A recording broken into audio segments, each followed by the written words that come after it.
ආයුබෝවන් දරුවනි අපි සූදානම් වන්නේ 2017 ව්‍යුහගත රචනා සහ රචනා ප්‍රශ්න පත්‍ර සාකච්ඡා කිරීම. මේ 2017 වසරේ ප්‍රශ්න පත්‍රය කාලය පැය 3ක් ඔබට වෙන් කරලා තියෙනවා. මේකෙදී ඒ කොටස ව්‍යුහගත ආකාරයේ ප්‍රශ්න පත්‍රයක්. මෙන්න මේ ඒ කොටසට ඔබට දීලා තියෙන ඉඩ පාවිච්චි කරලා ඔබ විසින් පිළිතුරු ලිවීම සිදු කළ යුතු වෙනවා. මේදී විශේෂයෙන්ම ප්‍රැක්ටිකල් එහෙම නැත්නම් මේ ප්‍රායෝගික පරීක්ෂණ ආශ්‍රයෙන් තමයි ප්‍රශ්න සැකසීලා තියෙන්නේ. ඒතර ඔබට මේ රචනා ප්‍රශ්න පත්‍රයේ ABCD කියලා තියෙන කොටස් හතරෙන් ඒ කොටසට පිළිතුරු ලිවීම සියලු ප්‍රශ්න වලට ඒ කොටසේ ප්‍රශ්න හතරක් තියෙනවා. මේ ප්‍රශ්න හතරටම පිළිතුරු ලිවීම අනිවාර්ය වෙනවා. ඒතර මේකේ විෂය අංකය වෙන්නේ 60 72. ඔබට ගණක යන්ත්‍රය සඳහා භාවිතය සඳහා ඉඩ දෙන්නේ ලබා දුන්නේ නැහැ මේ පේපර් එකේ. හැබැයි වර්තමානයේදී මේ ගණක යන්ත්‍ර පාවිච්චි කිරීමේ හැකියාව ඔබට ලැබිලා තියෙනවා. එතකොට දරුවනේ අපි ගත්තොත් එහෙම විශේෂයෙන්ම BCD කොටස් තවත් තුනක් තියෙනවනේ. ඒ කොටසේ අර BCD කොටස් තුනක්. ඔබ B කොටසෙන් අනිවාර්ය ප්‍රශ්නයක් ලියන්න වෙනවා. ඒ වගේම ඔබ C කොටසෙන් ප්‍රශ්නයක් ලිවීම අනිවාර්ය වෙනවා. ඒ වගේම D කොටසින් ප්‍රශ්නයක් ලිවීම අනිවාර්ය වෙනවා. මේ B කොටස පුතේ සකස් වෙලා තියෙන්නේ ඔබගේ මැත්ස් එහෙම නැත්නම් ගණිත දැනුම පරීක්ෂා කරන්න. එතකොට ඔබ B කොටසෙන් අනිවාර්යෙන් ප්‍රශ්නයයි. ඒ වගේම C කොටස තියෙන්නේ රසායන විද්‍යා දැනුම සඳහා C කොටසෙන් අනිවාර්ය ප්‍රශ්නයයි. ඒ වගේම D කොටස භෞතික විද්‍යා කොටස D කොටසෙන් අනිවාර්ය ප්‍රශ්නයයි. දැන් ඔබ A කොටසේ ප්‍රශ්න හතරකට ලිව්වා. B කොටසෙන් එකයි C කොටසෙන් එකයි D කොටසෙන් එකයි. දැන් ඔය ලියපු ප්‍රශ්න හතට අමතරව තවත් එක ප්‍රශ්නයක් ලියන්න ඕනේ BCD කොටස් තුනෙන් අර ඔබ අතෑරපු ප්‍රශ්න තුනෙන් එකක්.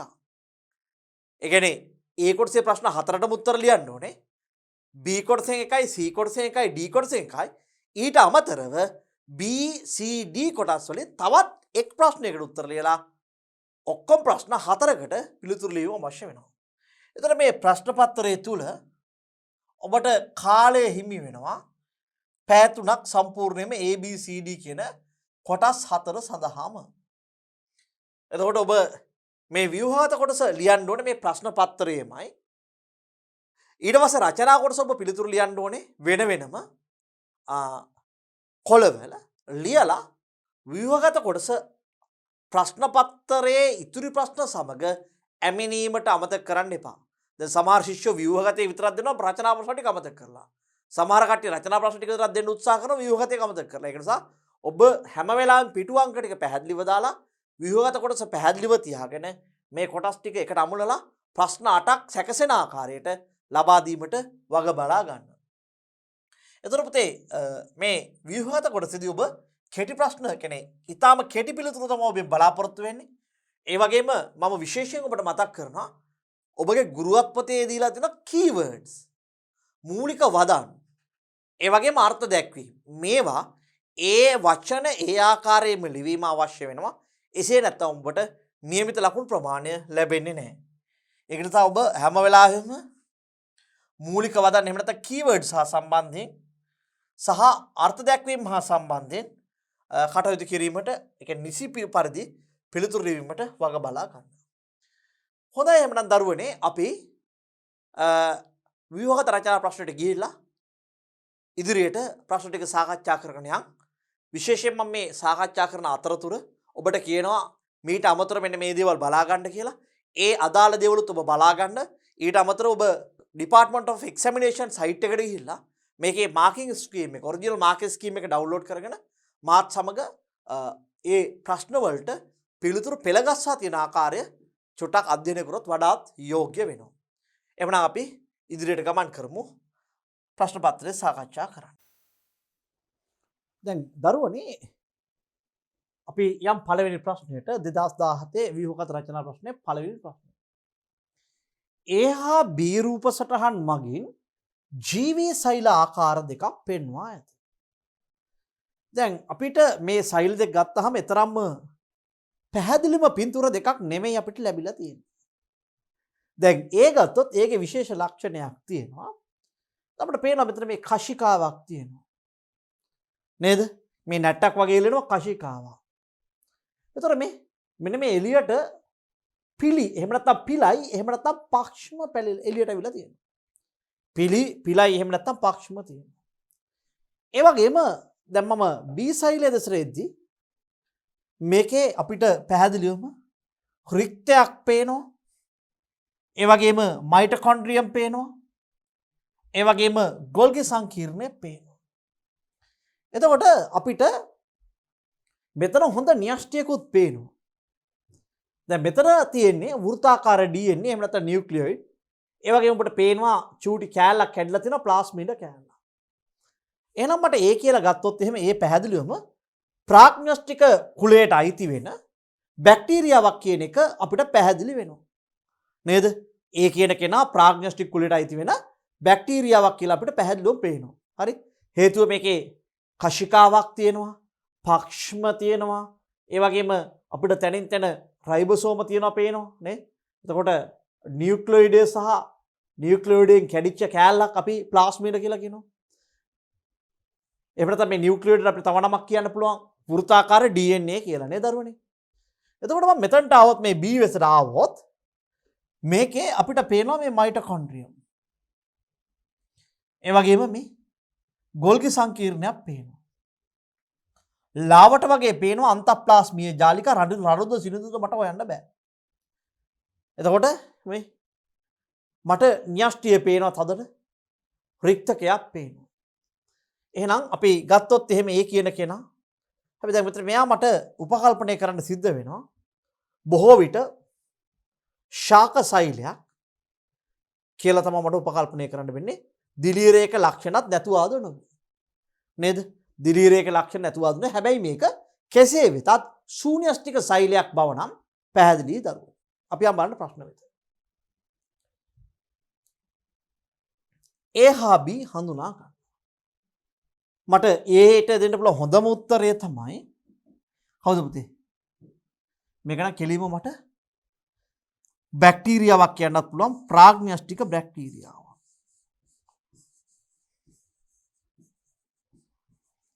ප්‍රාග්න්‍යෂ්ටික බැක්ටීරියාව.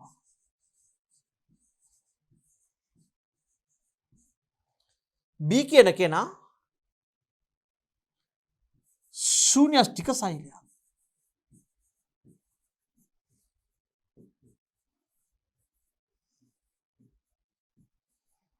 ශූන්‍යෂ්ටික සෛලයක් මේක මට ශාක සෛලයක් එහෙම නැත්නම් දිලීරයක් වැනි යමක් වෙන්නත් පුළුවන්. හරි. ශාක සෛලයක එහෙම නැත්නම් දිලීරයක ලක්ෂණ බොහොමයක් වෙන්නවා. හරි. ඉහත සඳහන් කර A හා B අතර සමානකම් දෙකක් හා වෙනස්කම් දෙකක් සඳහන් කරන්න. සමානකම්. දැන් A හා B කියන දෙන්නම දරුවනේ ජීවී සෛල නේද? A හා B කියන දෙන්නම ජීවී සෛල.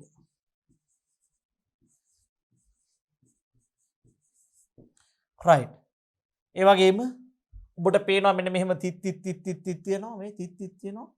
මේ දෙන්නගෙම රයිබෝසෝම ඇත.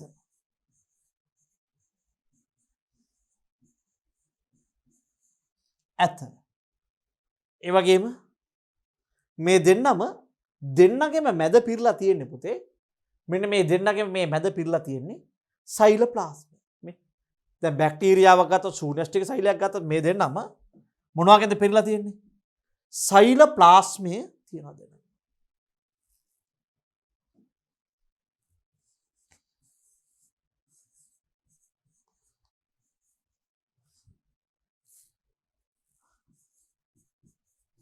සෛලෝප්ලාස්මය ඇත.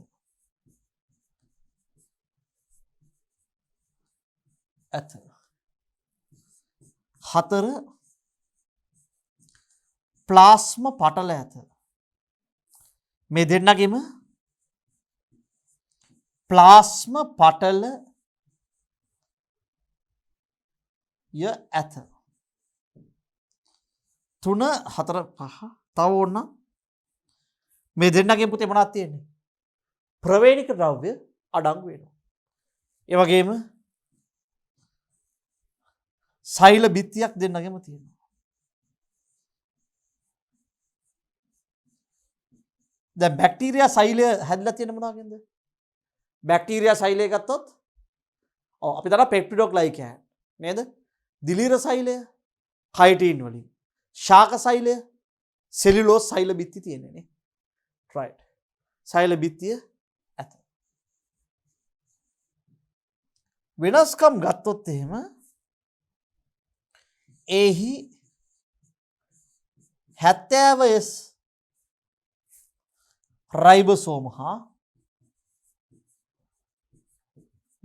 මෙන්න මේකේ ඒකේ තියෙනවා 70S රයිබෝසෝම හා B 80S රයිබෝසෝම ඇත.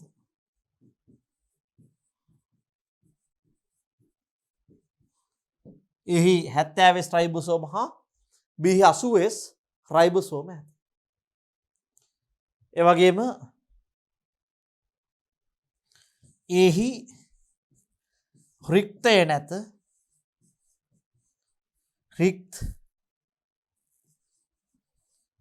රික්තය නැත. බිහි රික්තක ඇත. එහි රික්තක නැත. බිහි රික්තක ඇත. එහි පටලමයින් රේඛා නැත.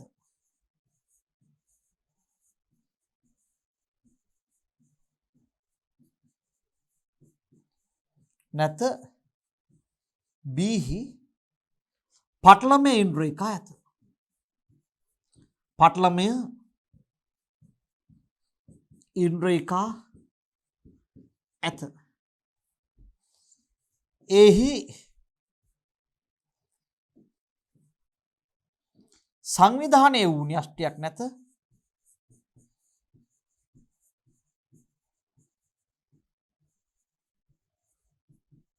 න්‍යෂ්ටියක් නැත. බිහි සංවිධානය වූ න්‍යෂ්ටියක් ඇත.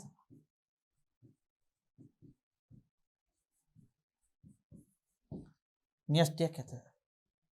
අපිට ලියන්න පුළුවන් තව එහි න්‍යෂ්ටිය වටේ පටලමේ ඉන්ද්‍රේඛා නැත. B ගත්තොත් න්‍යෂ්ටිය වටේ පටල දෙකකින් වට වූ ආවරණයක් ඇත.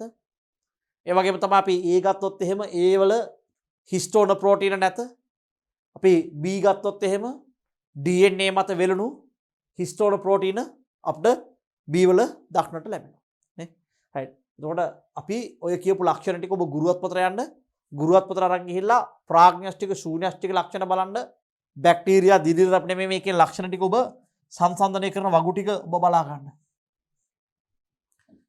ශාක් ඉස්සලම ප්‍රාග්ඥස්ටික ශූන්‍යස්ටික.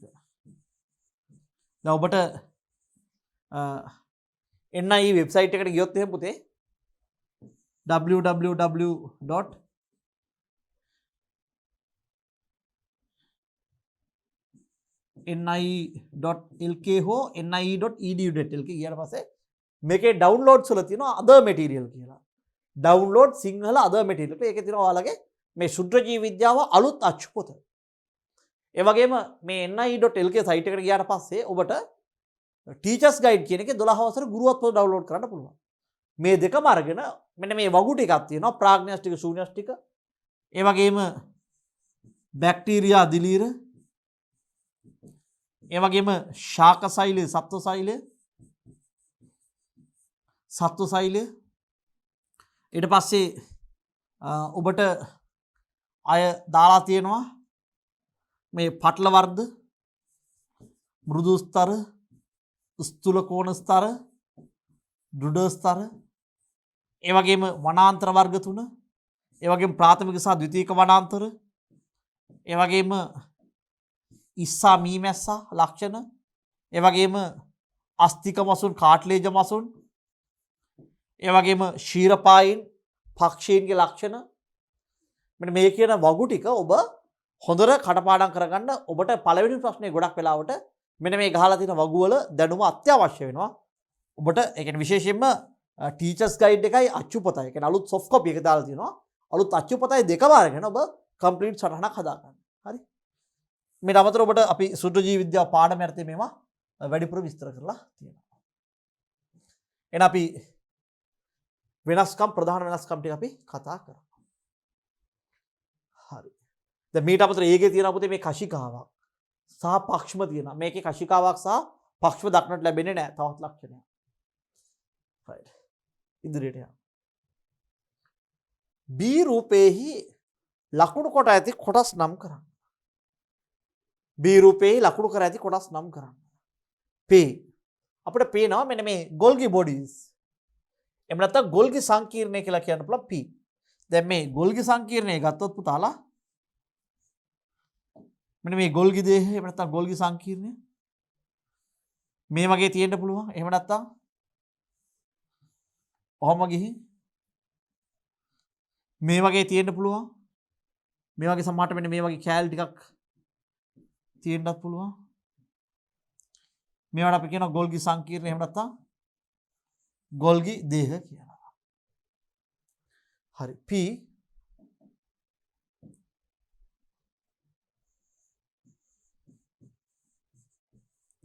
ගොල්ගි සංකීර්ණය.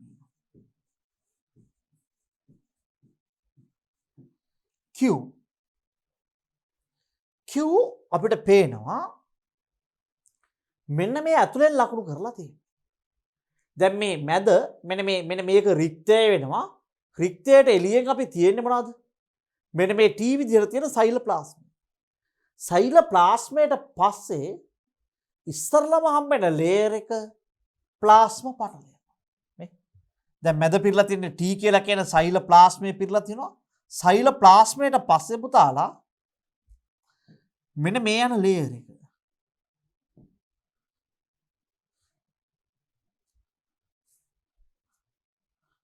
සෛලප්ලාස්මයට පස්සේ මෙන්න මේ යන ලේයර් එක අපි කියනවා ප්ලාස්ම පටලය කියලා. ප්ලාස්ම පටලය.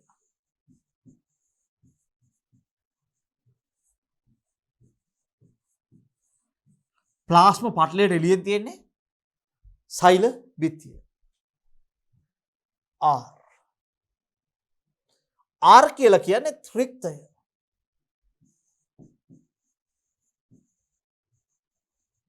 දැන් මේ රික්තය කියන එක ඇත්තටම කොටස් දෙකකින් සමන්විත වෙනවා. මැද කැටස අපිට කියන්න පුළුවන් සෛල යුෂය. මෙන්න මේ එළියේ තියෙන මෙන්න මේ ධාරය වගේ එකට අපිට කියන්න පුළුවන් තාන ප්ලාස්ටය කියලා. මෙන්න මේ සෛල යුෂය සහ තාන ප්ලාස්ටය එකතු වෙලා තමයි හැදෙන්නේ කවුද? රික්තය. මේක පොදුවේ තියෙන නිසා මම රික්තකය කියලා හඳුන්වනවා. S කියලා කියන්නේ මෙන්න මේ විදිහට මෙන්න මෙයාගේ මෙන්න මේ ආකාරයට දාලා තියෙනවා. මේකට අපි කියනවා මයිටොකොන්ඩ්‍රියම් කියලා. මයිටොකොන්ඩ්‍රියම් T සෛලප්ලාස්ම.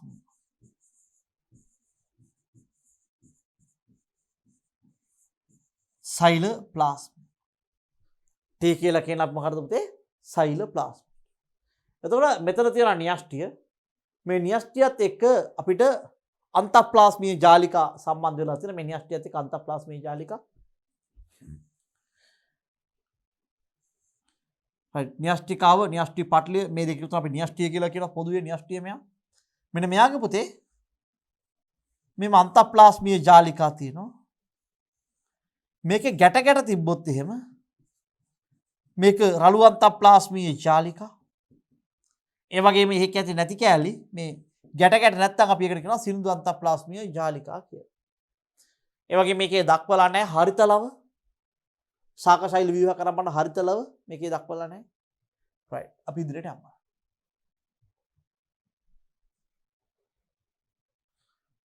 ඉහත හඳුනා ගන්නා ලද සෛල වලින් වෛරස් වෙනස් වන්නේ කෙසේදයි සඳහන් කරා. රයිට්. වෛරස් කියන කෙනා දරුවනේ පරපෝෂිතයි. වෛරස් කියන කෙනා පරපෝෂිතයි. මේ වෛරස් වලට ජීවත් විය හැක්කේ වෙනත් ජීවී දේහ තුල පමණයි. වෛරස් කියන එක පරපෝෂිතයි. වෛරස් වලට ජීවත් විය හැක්කේ වෙනත් ජීවී දේහ තුල පමණයි.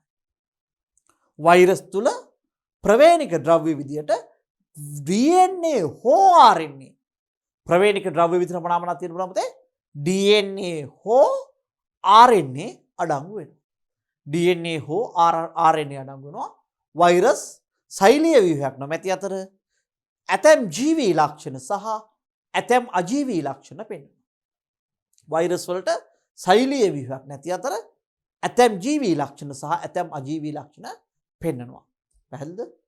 වෛරස් පරපෝෂිත වන අතර වෙනත් ජීවී දේහයක් තුල පමණක් වර්ධනය වීම සිදු වෙනවා. ප්‍රවේණික ද්‍රව්‍ය ලෙස DNA හෝ RNA තියෙනවා. ඒ වගේම ඇතැම් ජීවී ලක්ෂණ සහ ඇතැම් අජීවී ලක්ෂණ වෛරස් පෙන්වනවා. හරි. වෛරස් වල ප්‍රධාන හැඩයන්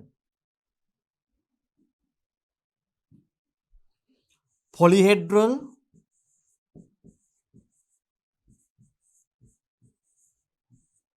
හෙලික්සීය,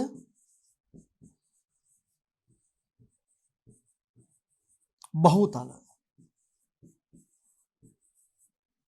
මෙන්න මේ තුන තමයි ප්‍රධාන හැඩයන් විදිහට අපි නම් කරන්නේ.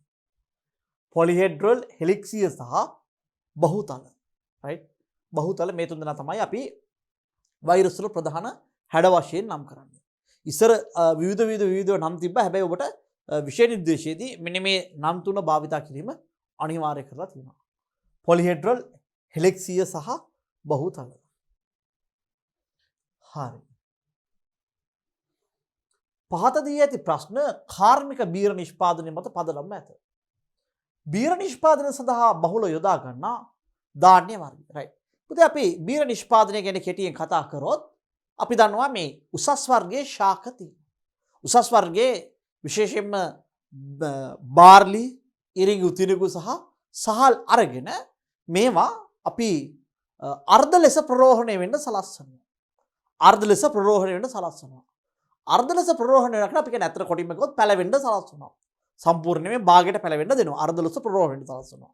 එතකොට මේ අර්ධ ලෙස ප්‍රරෝහණය වෙන්න සලස්වා තියෙන බීජ අපි මොකද කරන්නේ? වේලලා එහෙම නැත්නම් රත් කරලා මෙයාගේ ප්‍රරෝහණ ක්‍රියාවලිය නවත්වනවා. ඉතින් මේ ප්‍රරෝහණ ක්‍රියාවලියදී සිද්ධ වෙන දේ තමයි මේ ඉරිඟු, තිරිඟු, බාර්ලි, විශේෂ ප්‍රධාන වශයෙන් බාර්ලි ගත්තොත් එහෙම මේ බීජයේ තියෙන පිෂ්ඨය මෝල්ටෝස් බවට පත්වීමට ඉඩ හැරෙන එක. එහෙම නැත්නම් මෝල්ටෝස් සීනි බවට පත්වීමට ඉඩ හරින එක. එතකොට අපි මේ හදාගත්ත, වේලාගත්ත අර්ධ ලෙස ප්‍රරෝහණය වෙච්ච බාර්ලි වලට අපි කියනවා මෝල්ට් කියලා කියනවා. ඉතින් අපි මොකද කරන්නේ? මේ මෝල්ට් අරගෙන ටිකක් ඔන්න කල් තියා ගන්න පුළුවන්. විශේෂයෙන් මේ මෝල්ට් වලින් අපි දන්නවා විශේෂයෙන් මෝල්ට් පාන නේද?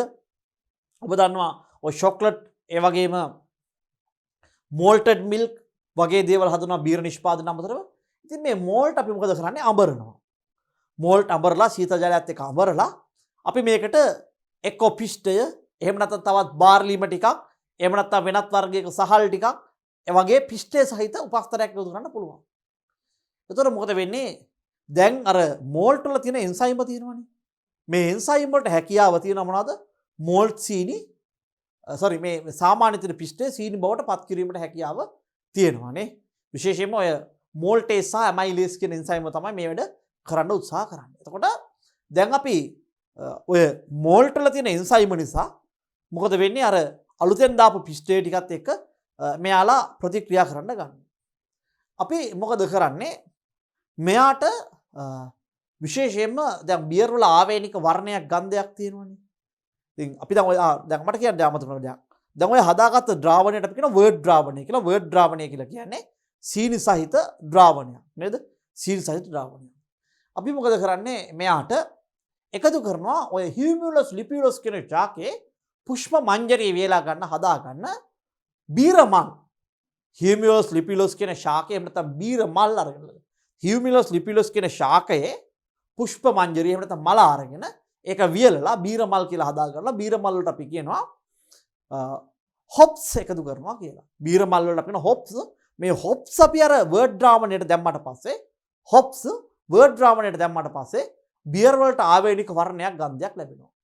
ඉතින් අපි ඊට පස්සේ මොකද කරන්නේ? උසස් වර්ගයේ යීස්ට් විශේෂයෙන්ම ඔය සැකරොමයිසිස් සර්විසියේ එහෙම නැත්නම් සැකරොමයිසිස් කාල්ස්බර්ග් ජෙන්සිස් වඩාත් යෝග්‍ය කෙනා තමයි සැකරොමයිසිස් කාල්ස්බර්ග් ජෙන්සිස් කියන කෙනා. මේ යීස්ට් උසස් වර්ගයේ යීස්ට් දැම්මම මේ යීස්ට් අර ද්‍රාවණයේ වර්ඩ් ද්‍රාවණයේ පතුලට ගිහිල්ලා පැසීමේ කෘත්‍ය කරනවා. දැන් අපි පිෂ්ඨයේ සීනි බවට පත් කරගත්තා මෝල්ට් සීනි බවට. මේ මෝල්ට් සීනි මද්‍යසාර බවට පත් කිරීම කරනවා. කවුද? මෙන්න මේ සැකරොමයිසිස් සර්විසියේ නැත්නම් සැකරොමයිසිස් කාල්ස්බර්ග් ජෙන්සිස් හෝ සැකරොමයිසිස් පවුලේ වෙනත් සුරජීවී. එතකොට මේ පැසීමේ ක්‍රියාවලියෙන් පස්සේ හැදෙන මද්‍යසාර එතනින් පස්සේ අපි මොකද කරන්නේ? මේවා ආසවණයට භාජනය කරලා ඊට පස්සේ පිරිසුදු කරලා පෙරලා කල් තබා ගැනීම සිදු කිරීමට හැකියාව තියෙනවා. හරි. බීර නිෂ්පාදනය සඳහා බහුලවම යොදා ගන්න මේ දැන් බීර නිෂ්පාදනය සඳහා යොදා ගන්නා ශාකය නෙමෙයි පුතේ අහන්නේ.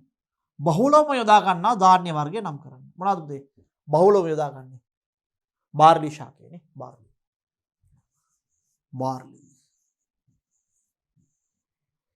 මෝල්ටිං යනු බියර් නිෂ්පාදනයේ වැදගත් පියවරකි.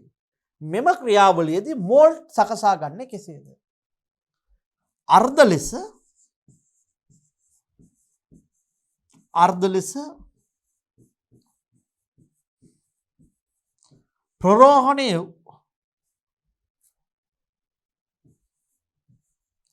අර්ධ ලෙස ප්‍රරෝහණය වූ බීජ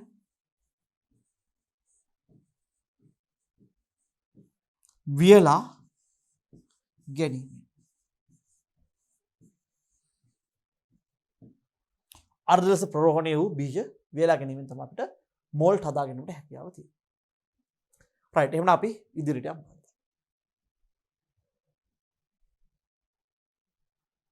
මෝල්ට් නිෂ්පාදනයේදී ධාන්‍ය තුල සිදුවන ප්‍රධාන රසායනික පරිවර්තනය කුමක්ද?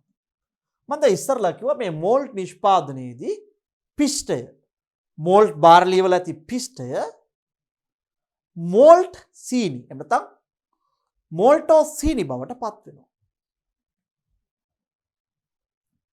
අපි ගත්තොත් බීජවල ඇති පිෂ්ඨය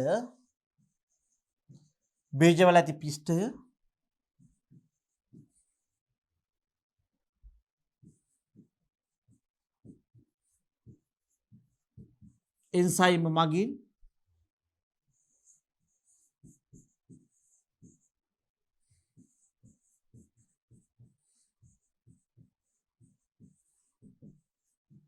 මෝල්ටෝ සීනි බවට පත්වීම.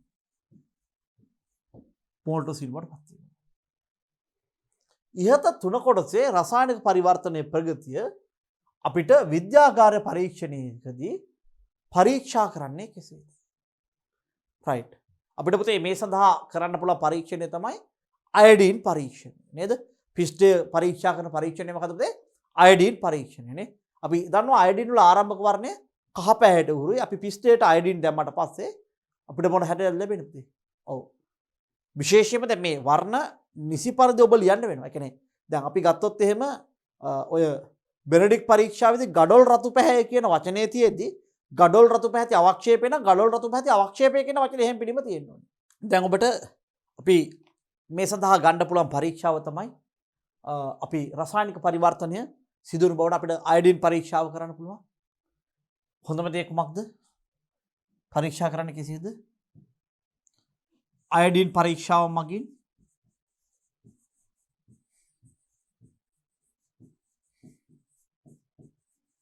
මේක කහ පැහැය හැරෙනවා නිල් දම් පැහැයට. රයිට්. එහෙම නැත්නම් අපිට මේ පරීක්ෂණයේදී සීනි තියනවාද කියලා බෙනඩික් හෝ පේලින් පරීක්ෂාව කරන්නත් පුළුවන්. ඒක වරදකුත් නැහැ. දැන් මේ රසායන පරිවර්තනය සිද්ධ වෙලා නම් අපිට විශේෂයෙන්ම කරන්න පුළුවන් මොකක්ද රයිට්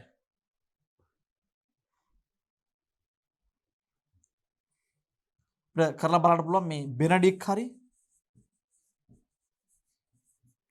හෝ පේලිම් පරීක්ෂාව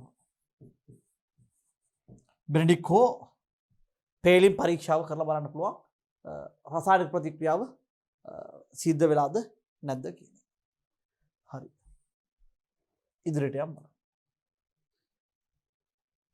ඉහත තුන කොටසේ සඳහන් කළ රසායනික පරිවර්තන. ඒ කියන්නේ පිෂ්ඨය මෝල්ටේස් බවට පත් කරන උත්ප්‍රේරණය කළ හැකි තුන කොටසේ සඳහන් රසායනික පරිවර්තන උත්ප්‍රේරණය කළ හැකි එන්සයිමයක් නම් කරන්න. අපිට හොඳම කෙනා තමයි පුතේ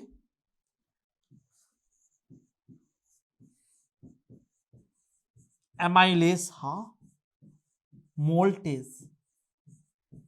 මෝල්ටෝස් නෙමෙයි මෝල්ටේස්. ඇමයිලේස් සහ මෝල්ටේස් කියන දෙන්න අපිට මේ රසායනික පරිවර්තනය උත්ප්‍රේරණය කිරීම සඳහා යොදා ගැනීමට හැකියාව තියෙනවා. එන්සයිම් එක ක්‍රියාකාරීත්වය කෙරෙහි බලපාන සාධක උෂ්ණත්වය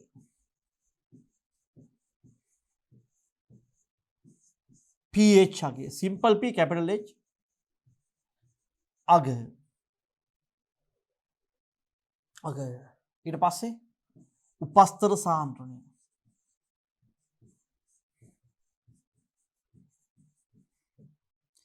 එන්සයිම සාන්ද්‍රණය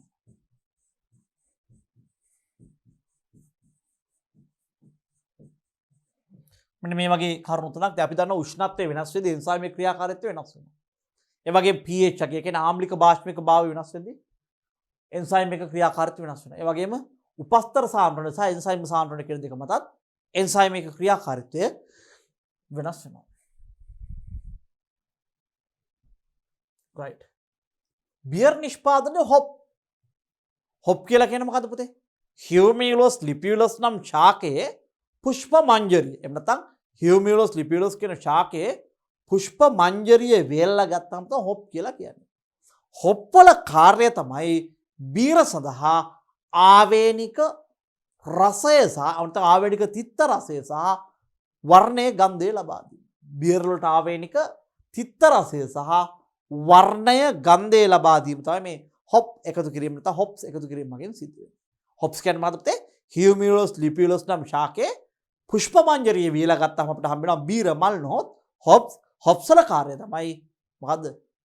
ඔව් බීර් වලට ආවේනික තිත්ත රසය සහ වර්ණයක් ගන්ධයක් ලබා දීම. right. බීර පැසවීම සඳහා භාවිත කරන ප්‍රධාන දිලීරය නම් කරන්න. හරි. පුතේ අපි ගත්තොත් එහෙම සැකරොමයිසිස් කාල්ස්බර්ග් ජෙන්සිස් සහ සැකරොමයිසිස් සර්විසිය කියන දෙන්න තමයි මේ සඳහා යොදාගත යුතුවේ. මේකදී ප්‍රධාන වශයෙන්ම ඔබ පළවෙනි අකුර සැකරොමයිසිස්කදී මේ පළවෙනි අකුර කැපිටල් වෙන්න ඕනේ.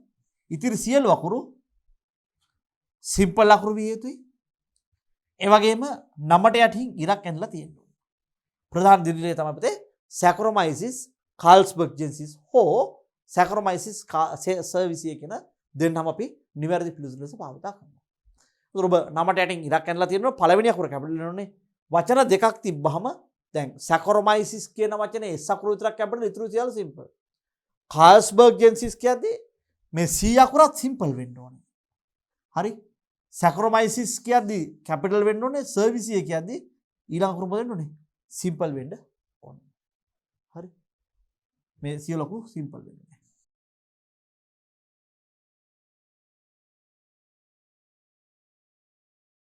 දැන් සුද්ධ ජීවියගේ නමක් ලියද්දී දැන් හිතන්නකෝ අපිට මෙහෙම නමක් ලියලා තියෙනවා. මේක මෙතනින් අරන් මෙතනට පේස් කරන්න ඕන කියමුකෝ අපි. මෙතන තියෙන කරා මෙතන ලියන්න තිබ්බා කියනකො. ඒ ලියද්දිත් ඔබගේ නිවැරදි අකුරේ අක්ෂර වින්‍යාසය ඒ වගේම පළවෙනි අකුර කැපිටල්ද ඉතිරි සියලු අකුරු. හරි. එහෙනම් සුද්ධ ජීවියගේ නමක කොටස් දෙකක් තිබ්බත් එකම එක කැපිටල් අකුරයි තියෙන්න පුළුවන් පුතේ. සුද්ධ ජීවියගේ නමක එක කැපිටල් අකුරත් එකම එක කැපිටල් අකුරයි තියෙන නමේ කැලු දෙකක් තිබ්බා. පළවෙනි අකුර කැපිටල් වල ඉතුරු සියලු අකුරු සිම්පල් වෙන්න ඕන වචන දෙකක් තිබ්බත් නමට යටින් ඉරක් තියෙනවා. එහෙම නැත්නම් නම ඉටලික් වෙලා තියෙනවා. අපිට ඉලෙක්ට්‍රික් අකුරු ලියන්න බැරි නිසා අපි නමට ඉරක් අඳිනවා. හරි. ප්‍රෝටීන යනු ජීවීන් තුළ ඇති වැදගත් ජීවී යනු විශේෂයකි. ප්‍රෝටීන් හඳුනා ගැනීම සඳහා යොදාගත හැකි ප්‍රතිකාරකයක්. එන අපිට මේකට ගන්න පුළුවන් හොඳම ප්‍රතිකාරකය කවුද? බයුරේට් ප්‍රතිකාරකය. හැබැයි බයුරේට් පරීක්ෂාව කියලා තිබ්බොත් ලකුණු නැහැ. ඇයි හේතුව? අහන්නේ ප්‍රතිකාරකයක්. එහෙනම් ප්‍රතිකාරකයක් අහද්දී අපි ලියන්න ඕන ප්‍රතිකාරකය. බයුරේට් ප්‍රතිකාරකය. එහෙම නැත්නම් අපිට ලියන්න පුළුවන් NaOH ඇලයිරක් කොපර් සල්ෆේට් කියලා ලියන්නත් පුළුවන්. බාෂ්මික කොපර් සල්ෆේට් කියලා අපිට ලියන්න පුළුවන්. බයුරේට්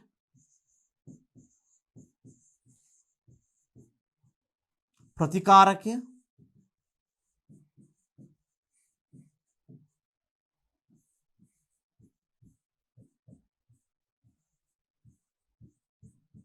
මෙහෙම ලියන්නත් පුළුවන්. ප්‍රෝටීන වල ත්‍රිමාණ ව්‍යුහ ප්‍රධාන ඇඩයන් දෙකක් නම් කරන්න.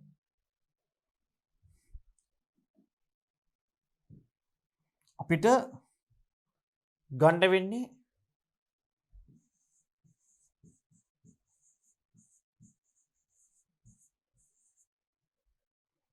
ගෝලාකාර මෙතන අපෙන් අහන්නේ ත්‍රිමාණ ව්‍යුහ. එතකොට දැන් අපි දන්නවා ප්‍රෝටීන් වල ප්‍රාථමික ව්‍යුහ ද්විතීයික ව්‍යුහ තියෙනවා. ඊට පස්සේ අපෙන් අහන්නේ මෙන්න මේ ත්‍රිමාණ ව්‍යුහ දෙක. එතකොට අපිට ලියන්න වෙන්නේ මේ ගෝලාකාර සහ තන්තුමය කියන ත්‍රිමාණ ව්‍යුහ ආකාර දෙක තමයි ලියන්න වෙන්නේ. නේද? right. දැන් අපි දන්නවා මේ ප්‍රෝටීන් වර්ගීකරණය කියලා ගත්තොත් එහෙම අපිට දැන් අලුත් සිලබස් එකේ අපි ප්‍රෝටීන වර්ග 3ක් ගැන කතා කරනවා. හරි? අපි අලුත් සිලබස් එකේ ප්‍රෝටීන් වර්ග 3ක් ගැන කතා කරනවා. ඔබ ඒ ප්‍රෝටීන වර්ග 3 ගැන චුට්ටක් බලාගත්තට වඩාත් යෝග්‍යයි. හරි? ප්‍රෝටීන් වර්ග 3යි. හරි? දැන් මේ හැඩ නෙමෙයි වර්ග 3 බලා ගන්න. right. විශේෂයෙන්ම දැන් එතන අර සංකීර්ණ දෙමුහුම් වගේ ප්‍රෝටීනයක් ගත්තොත් එහෙනම් මේ සංකීර්ණ දෙමුහුම් ප්‍රෝටීන හැදලා තියෙන්නේ කොහොමද? ඒකේ ප්‍රයෝජන මොනවද? එතකොට මේ ගෝලිකාමය ප්‍රෝටීනයක් කිව්වොත් ගෝලිකාමය ප්‍රෝටීනයක් හැදලා තියෙන්නේ කොහොමද? ඒකේ ස්වභාවය මොන වගේද? ඒ වගේ තියෙන ප්‍රයෝජන මොනවද? right. ඒ වගේම අපි තන්තුමය ප්‍රෝටීනයක් ගත්තොත් එහෙම ස්ට්‍රක්චරල් ප්‍රෝටීනයක් ගත්තොත් එයාගේ කොහොමද ලක්ෂණ මොනවද කියන එක අපි බලලා තියාගන්න. right. එන්සයිමයක් ජීව ප්‍රතික්‍රියා උත්ප්‍රේරණය කරයි. එන්සයිමයක් සහිතව සහ රහිතව සිදුවන එන්සයිමීය ප්‍රතික්‍රියාවට අදාළ ශක්ති සටහන් ඇඳ දක්වනවා. දැන් අපිට මේක අඳින්න පුළුවන් විදි දෙකක් තියෙනවා. පළවෙනි එක තමයි එන්සයිමයක් සහිතව. එන්සයිමේ ජීව ප්‍රතික්‍රියාව උත්ප්‍රේරණය කරන එන්සයිමයක් සහිතව සහ රහිතව එන්සයිමේ ප්‍රතික්‍රියාවට අදාළ ශක්ති සටහන්. හරි? අපි ඉස්සරළම කියමු මොන්න මෙහෙම. මේක ප්‍රතික්‍රියක. මේක ශක්තිය.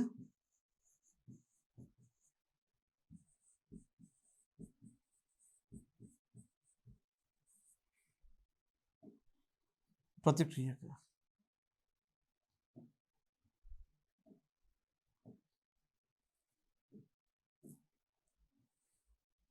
දැන් තාපදායක ප්‍රතික්‍රියාවක් වුණොත් මේ තාපදායක නම් මේ තියෙන ප්‍රතිඵල ප්‍රතික්‍රියක ප්‍රතිඵල මේක තාපදායක නම් මෙහෙම. එතකොට මෙන්න මෙයාගේ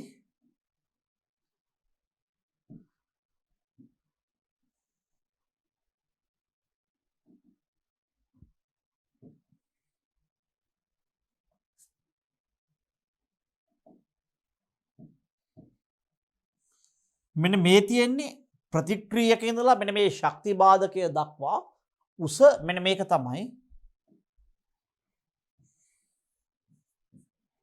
මෙන්න මේ උස තමයි එන්සයිම නොමැතිව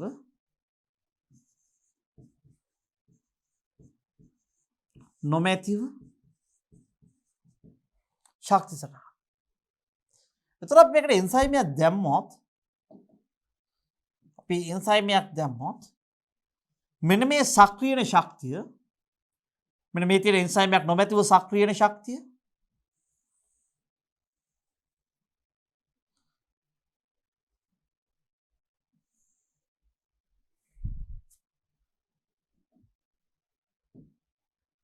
මෙන්න මේ තියෙන්නේ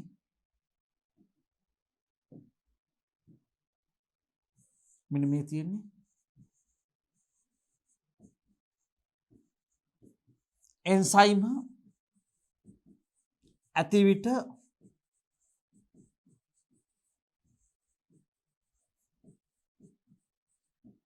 සක්‍රියන ශක්තිය. මේ තියෙන්නේ එන්සයිම තියෙන වෙලාවට සක්‍රියන ශක්තිය.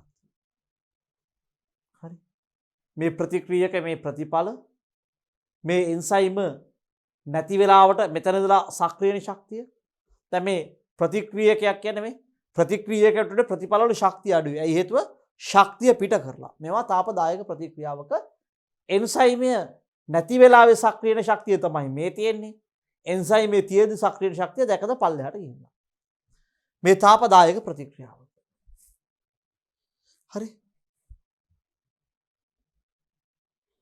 දැන් මම ගත්තොත් එහෙම මේක තාප අවශෝෂක ප්‍රතික්‍රියාවකට. හරි. තාප අවශෝෂක ප්‍රතික්‍රියාවක් ගත්තොත් ප්‍රතික්‍රියකයට වැඩිය ප්‍රතිඵලවල ශක්තිය වැඩි. නේ? ප්‍රතික්‍රියකයට වැඩි ප්‍රතිඵලවල ශක්තිය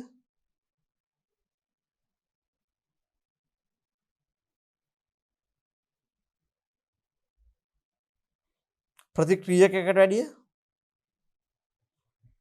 ප්‍රතිඵලවල ශක්තිය වැඩි දරුවනේ.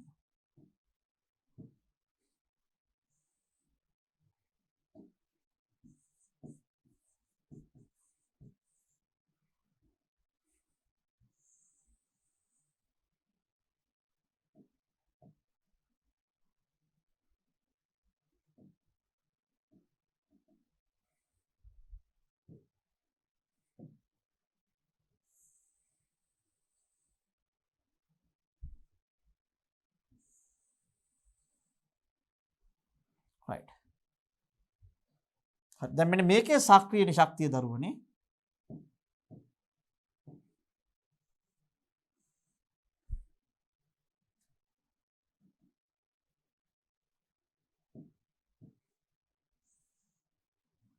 මේ තියෙන්නේ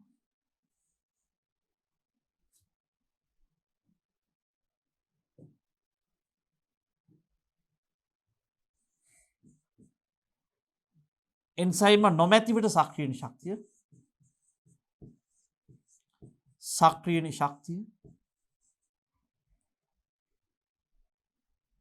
අපි මෙන්න මේකට එන්සයිමයක් දැම්මොත් මෙයාගේ සක්‍රියන ශක්තිය පල්ලෙහාට යනවා. එතකොට මෙන්න මේ තියෙන්නේ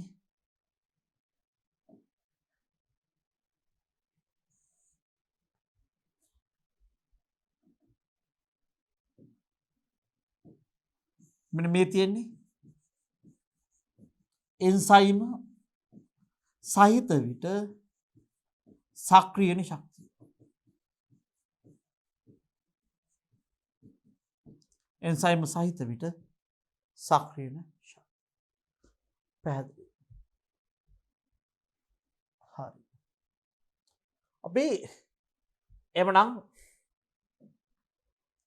දෙවන ප්‍රශ්නය වෙත යමු. අපිට බෝතලයක් තියෙනවා. ද්‍රවයක් පුරවලා වගේ තියෙනවා. මිනුම් සරාවක් තියෙනවා. බල්බයක් තියෙනවා. දැන් බල්බයකින් අපිට දෙන්න පුළුවන් ශක්තිය මොකක්ද? ආලෝකය නේද? බල්බයක් දෙන්න පුළුවන් ශක්තිය තමයි ආලෝකය. කියමු. ආලෝකයට සංවේදී සංයෝග ගබඩා කිරීමට ජෛව ප්ලාස්ටික් බෝතල් විශේෂයක් නිපදවීම සඳහා ජෛව හානියට ලක්වන අඳුරු පැහැ නව සංඝටකයක් ජෛව ප්ලාස්ටික් නිෂ්පාදනය කරන ආයතනයක් මගින් නිෂ්පාදනය කර ඇත. මම හැම වෙලාවෙම කිව්වා ගොඩක් වෙලාවට ඔබට මේ නව පරීක්ෂණ කටයුත්තක් ප්‍රශ්න පත්‍රය තුළට එක් කරනවා. මට හිතෙන්නේ ගොඩක් වෙලාවට මේවා මේ සරසා විශේෂයන්ගේ එහෙම නැත්නම් පශ්චාත් උපාධි අධාරණගේ පරීක්ෂණවල කොටසක් අරගෙන ඒවා ඔයාලට ඇනලයිස් කරන්න හැකියාව තියෙනවද කියලා බලනවා කියලා. මම හිතන්නේ තාම හොඳ නිර්මාණාත්මක ප්‍රශ්න. මොකද මම පුද්ගලිකව ගොඩක් වෙලාවට මේවා රිසර්ච් පේපර් වල වගේ දැකලා තියෙන ආකාරයේ ප්‍රශ්න සමහරක් ඒවා මේවා පළවෙනි වතාවට මම හිතන්නේ ප්‍රශ්නයක් විදිහට ලොවට එකතු වෙන ප්‍රශ්න වෙන්න පුළුවන්. හරි. මෙම නව සංඝටකයේ බලපෑම පරීක්ෂා කිරීම සඳහා රූපයේ දැක්ම නැටවුම් භාවිත කරන ලදී. ජලීය හයිඩ්‍රජන් පෙරොක්සයිඩ් ප්‍රාවරණයකින් පුරවන ලද බෝතල් සූර්යාලෝකයට සමාන ආලෝකයක් නිකුත් කරන විදුලි බල්බයට නිරාවරණය කර පැයක කාලයක් තුල මුදා හරින ලද ඔක්සිජන් ප්‍රමාණයක් එකතු කරන ලදී. දැන් අපි දන්නවා මේ හයිඩ්‍රජන් පෙරොක්සයිඩ් කියන කෙනා. මොකද වෙන්නේ ආලෝකයේ හමුවේදී ජලය සහ ඔක්සිජන් වායු බවට පත් වෙනවා. හයිඩ්‍රජන් පෙරොක්සයිඩ් කියන්නේ H2O2 කියන කෙනා.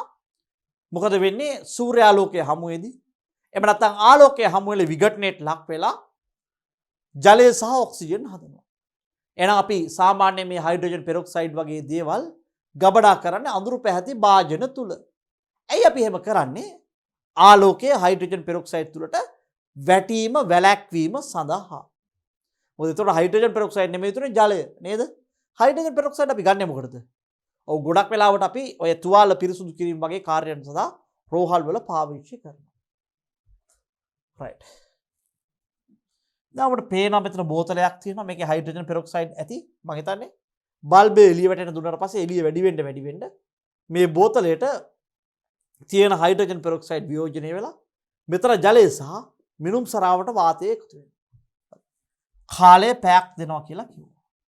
හොඳට කියමු මම ප්‍රශ්නේ. ආලෝකයට සංවේදී සංයෝග ගබඩා කිරීමට ජෛව ප්ලාස්ටික් බෝතල් විශේෂයක් නිපදවන සහ ජෛව හායනට ලක්වන.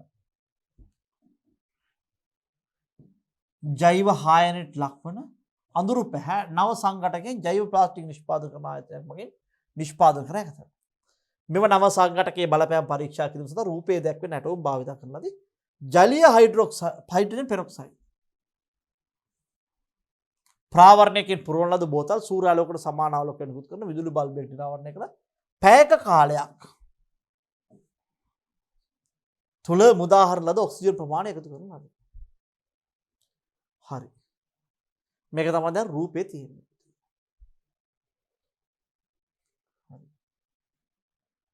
හයිඩ්‍රජන් පෙරොක්සයිඩ් වියෝජන සහ තුලිත කරන ලද රසායනික ප්‍රතික්‍රියාව පහත දැක්වේ. හරි. හයිඩ්‍රජන් පෙරොක්සයිඩ් වියෝජනය සඳහා බලපාන සාධක දෙකක් සඳහන් කරන්න.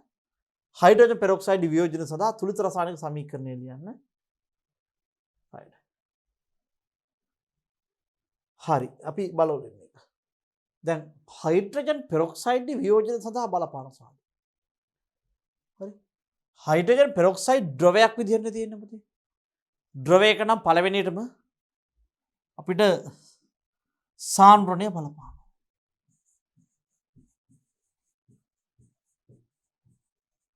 ඒ වගේම උෂ්ණත්වය අය මොනවාද බලපාන්නේ? උත්ප්‍රේරක. ඊට අමතරව දැන් මෙන්න මේ හයිඩ්‍රජන් පෙරොක්සයිඩ් කියන ප්‍රතික්‍රියාවේදී අපි දන්නවා ආලෝකයේ හමුවේ හයිඩ්‍රජන් පෙරොක්සයිඩ් වියෝජනය වීම ටිකක් හොඳින් සිද්ධ වෙනවා. අතරම ආලෝකයත් එක්ක හයිඩ්‍රජන් පෙරොක්සයිඩ් වියෝජනය වීම ශීඝ්‍රතාවය වැඩි වෙනවා. එහෙනම් මේකට අපිට තව එකක් දාන්න පුළුවන් ආලෝකය. දැන් මේ ප්‍රතික්‍රියකයේ වායුමය ප්‍රතික්‍රියකයක් නම් සාන්ද්‍රණයට අමතරව මේක වායුමය කෙනෙක් නම් ඒ කියන්නේ දැන් මේක හයිඩ්‍රජන් පෙරොක්සයිඩ් ද්‍රවණේ පුතේ. හැබැයි අපි ගත්ත ප්‍රතික්‍රියකයේ වායුම ප්‍රතික්‍රියකයක් නම් මෙයාලට අමතරව කවුද බලපාන්නේ? ඔව්. පීඩනය කියන එක තදින්ම බලපානවා. පීඩනය තදින්ම බලපානවා. හයිඩ්‍රජන් පෙරොක්සයිඩ් වියෝජනය සඳහා තුලිත රසායනික සමීකරණ ලියන්න මේ. H2O2 වලින් හැදෙනවා O2 සහ ජලය. H2O2 ද්‍රවය වියෝජනයෙන් හැදෙනවා O2 වායුව ධන H2O ජලය. නේද? හරි. දැන් මම ගත්තොත් එහෙම මේ පැත්තේ හයිඩ්‍රජන්යි මේ පැත්තේ ඔක්සිජන් දෙකයි. දැන් මට මේක තුලිත වෙන පාටක් නැහැ. එවනම් මම ගත්තොත් එහෙම මෙන්න මෙතනට අපි 3ක් දැම්මොත් 3 වරක් 2 හයිඩ්‍රජන් 6යි. ඔක්සිජන් 3 වරක් 2 6යි. එතකොට මට මෙතනට එහෙනම් 3ක් දැම්මොත් බැලන්ස් වෙන්නේ නැහැ. 3 වරක් 2 6යි මෙතන 3යි බැලන්ස් වෙන්නේ නැහැ. එහෙනම් මම මෙතනට දාලා බලනවා 2ක්. හයිඩ්‍රජන් 2 වරක් 2 4යි. ඔක්සිජන් 2 වරක් 2 4යි. මේ දෙකෙන් මේක වැඩි වෙනවා හයිඩ්‍රජන් 2යි. ඔක්සිජන් 2 වරක් 2 4යි. එහෙනම් හයිඩ්‍රජන් 2 නිසා මම මෙතනට 2ක් දානවා බලන්න. එතකොට මට මේ පැත්තේ හැදෙනවා හයිඩ්‍රජන් 2යි. 2 වරක් 2 හයිඩ්‍රජන් 4යි. මෙතන ඔක්සිජන් 2යි. මෙතන ඔක්සිජන් 2යි. ඔක්සිජන් ඔක්කොම 4යි. දැන් තුලිතයි නේද? බලන්න. දැන් දෙපැත්ත තුලිතයි. හරි. අපි ඉදිරියට යමු බලන්න. මේකෙදි වැරද්දක් මම කරා මෙතන ලික්විඩ් කියන එක දාන්න ඕන. අවස්ථා විපර්යාසය දාන්න ඕන අනිවාර්යෙන් භෞතික ස්වභාවය. හරි. පරීක්ෂණයට ආරම්භයට ප්‍රථම සෙල්සියස් අංශක 50 පවතින ජලය මිලිලිටර 150. සෙල්සියස් අංශක 50 පවතින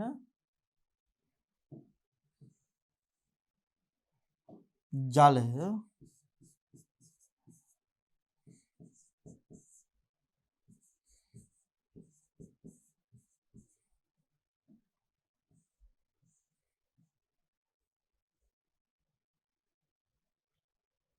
සෙල්සියස් අංශක 50 පවතින ජල 150.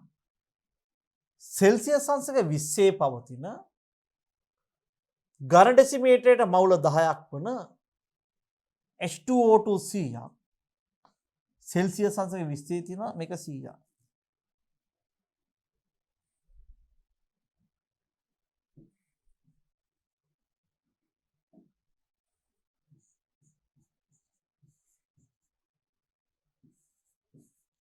මේක 20යි සෙල්සියස්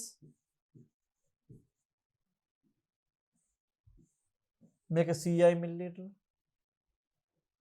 50 125යි 20න් 100යි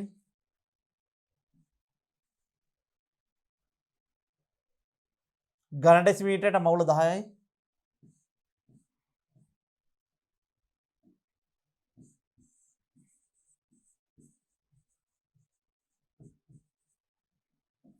ඝන ඩෙසිමීටර මවුල් 10යි සාදා කන්නාලති.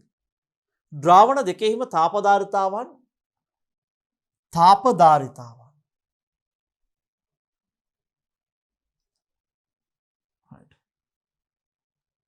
ග්‍රෑමයට සෙල්සියස් ලෙස සහ ද්‍රාවණ වල ඝනත්වය මිලිලිටරයට 1 ග්‍රෑම් ලෙස උපකල්පනය කරන්න. හරි.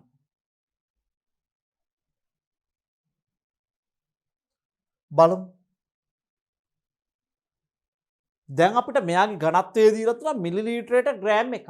මේ මිලිලිටරයට ග්‍රෑම් 1යි.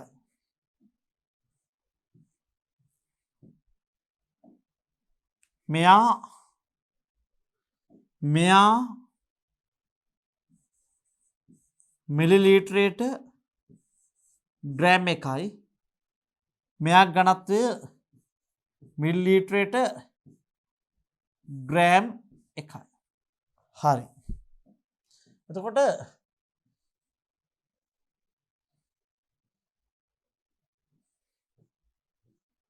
රයිට්. මේ වගේ තාපධාරිතාවකට ග්‍රෑමයට සෙල්සියස් අංශකයට අපි දන්නවා දැන් මේක ජලයට සමාන කරලා තියෙන්නේ කියලා. අපි දන්නවා මේ දෙන්නගේ ජලය ගත්තොත් එහෙම ජලයේ විශිෂ්ට තාපධාරිතාව සෙල්සියස් අංශකයට කිලෝග්‍රෑමයට ජූල් 4200යි. ඒ වගේම මට මේක සෙල්සියස් අංශකයට ග්‍රෑමයට ජූල් ගත්තොත් 4.2. මේ අගය තමයි අපිට දීලා තියෙන්නේ. පැහැදිලිද? right. මේ අගයන් දෙක ඔබට පැහැදිලිව අවබෝධ වෙන්න ඕනේ. සෙල්සියස් අංශකයට කිලෝග්‍රෑමයට ජූල් 4200යි සෙල්සියස් අංශකයට ග්‍රෑමයට ජූල් 4.2. පුතේ මේක මට දුන්නොත් මෙන්න මෙහෙම කීයද වෙන්නේ? මේක කෙල්විනයට කියලා දෙනවා.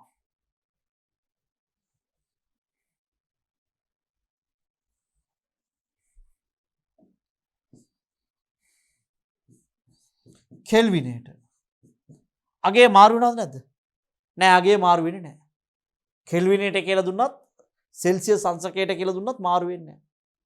සෙල්සියස් අංශකයයි කෙල්විනුයි අසමානයි. හැබැයි සෙල්සියස් අංශකයට සහ කෙල්විනයට කියලා ගත්තොත් right. මේකෙන් කියවෙන්නේ මොකද්ද උඩ එකේ?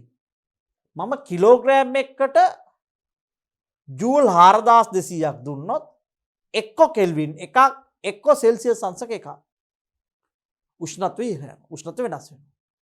යට එකෙන් කියවෙන්නේ ග්‍රෑමයකට ජූල් 4.2ක් දුන්නොත් උෂ්ණත්වය එක්ක කෙල්වින් එකකින් එහෙම නැත්නම් උෂ්ණත්වය සෙල්සියස් අංශකයකින් වෙනස් වෙනවා. කියන්න බඩ මාත් එක්ක කිලෝග්‍රෑමයකට ජූල් 4200ක් දුන්නොත් උෂ්ණත්වය එක්ක එක කෙල්වින් එකකින් එහෙම නැත්නම් සෙල්සියස් අංශකයකින් වෙනස් වෙනවා.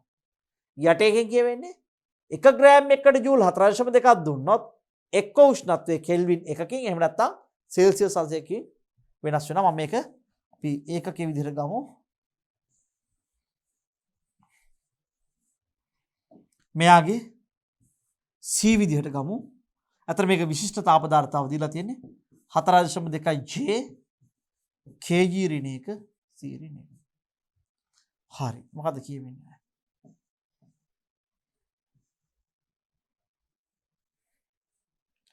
හරි. දැන් මට මෙන්න මේ දෙන්නයි නේද? මෙන්න මෙයාගේ ශක්තිය අපි බලමු.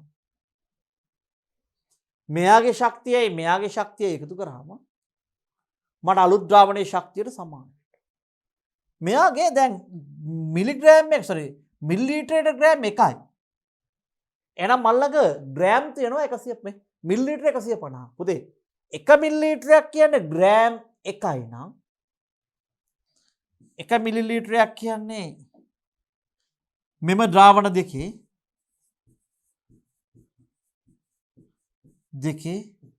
එක මිලිලීටරයක්. මේ මිලිලීටරයට ග්‍රෑම් කියන්නේ 1 මිලිලීටරයක් කියන ග්‍රෑම් එකක්. 1යි ග්‍රෑම්. එම නිසා අපිට ජලයේ තියෙනවා 150 මිලිලීටර. 150 මිලිලීටර කියන්නේ 150 ග්‍රෑම්. මෙතන තියෙනවා 100 මිලිලීටර කියන්නේ 100 ග්‍රෑම්.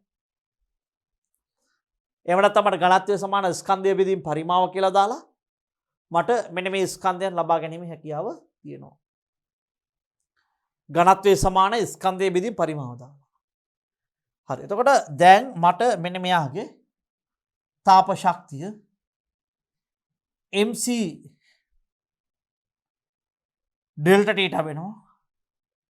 මෙයාගේ තාප ශක්තිය MC ඩෙල්ටා තීටා වෙනවා. අපි එහාගේ කෙනාගේ තාප ශක්තිය දැන් මේ දෙන එකතු කරාට පස්සේ තාප ශක්තිය MC ඩෙල්ටා තීටා විය යුතු වෙනවා. හරි. දැන් මම මෙන්න මෙයාගේ මම ලියනවා පද්ධතියේ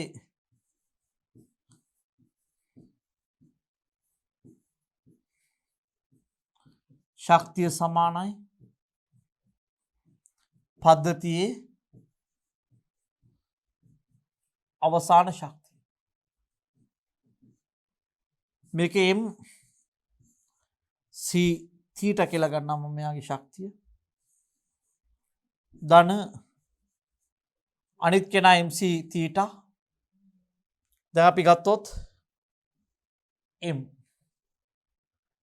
දැන් මේ 150 මිලිලීටර කියන්නේ මෙයාගේ ස්කන්ධය. අපි හෙව්වා ග්‍රෑම් 150යි කියලා. C විශිෂ්ට තාප ධාරිතාව 4.2යි සෙල්සියස් අංශකයට ග්‍රෑමයට ජූල්.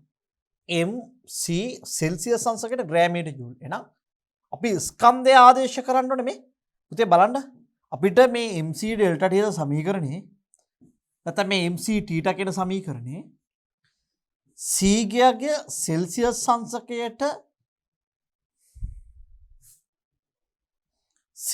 අංශකයට ග්‍රෑමයට ජූල් කියලා අපි තිබ්බොත් අපි ස්කන්ධය ආදේශ කරන ග්‍රෑම් වලින්. පිළිතුර ලැබෙන්නේ Q ගේ උත්තරය ලැබෙන්නේ ජූල් වලින්. මේක මෙහෙම නැතුව සෙල්සියස් අංශකයට කිලෝග්‍රෑමයට ජූල් කියලා තිබ්බොත් මම ස්කන්ධය ආදේශ කරන්නේ කිලෝග්‍රෑම් වලින්. Q ගේ උත්තරය ලැබෙන්නේ මොනවද පුතේ?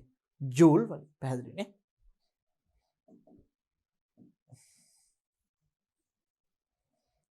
හරි.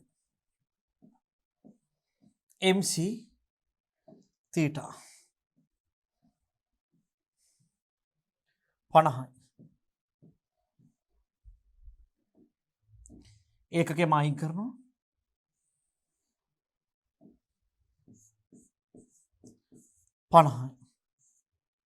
ධන මෙයාගේ ස්කන්ධය දැන් මේ අපි හෙව්වා 100යි ග්‍රෑම් කියලා. මිලිලිටර 100ක් කියන්නේ ග්‍රෑම් 100යි. මිලිලිටරයක් කියන්නේ ග්‍රෑම් 1යි නම් මිලිලිටර 100ක් කියන්නේ පුතේ කීයද? ග්‍රෑම් 100යි. ග්‍රෑම් 100 උෂ්ණත්වය